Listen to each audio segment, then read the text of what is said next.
Mr. Chico, when prosperity returns, why should the sellers of retail items be the only ones required to charge the sales tax? And why shouldn't those who sell services, including dog groomers, barbers, mechanics, and others, add a sales tax? Don't they also take advantage of doing business in the city of Chicago? The issue before us is not whether or not one is right or wrong, it's how to make it work. And the problem that you have right now is Mr. Emanuel has proposed the largest expansion of the sales tax on services that has ever been put to our city. The problem is this: we don't get any answers about what it would apply to. If you're going to take $45 million out of the budget, tell us how you're going to replace it. You're not going to do it with jet travel and with luxury services that are in his limited proposal.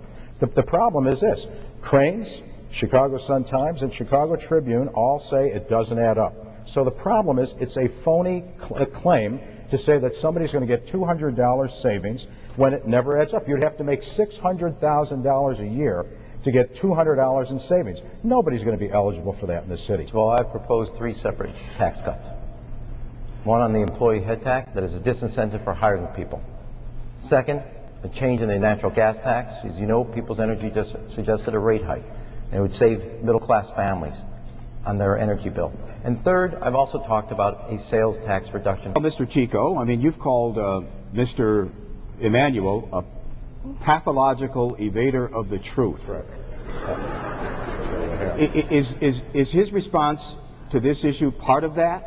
Absolutely. I mean, tell us right now what's going to be taxed. I agree with Miguel de Valle. This is absolutely the wrong time to be talking about this. Look, I have a daughter who is a single mom, and I have a 2-year-old grandson. She's not going to benefit from this tax. She doesn't make $600,000. It's not possible. Secondly, the taxpayers in this city and in this state already have too many bricks on their back.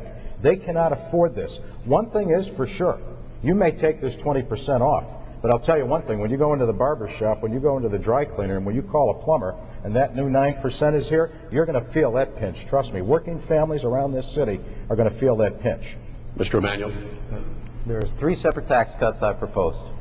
One on employee head tax, which is a disincentive to hiring people, eliminating that for $20 million.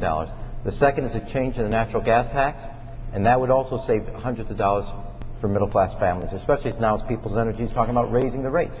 Third is a 20% reduction in the sales tax.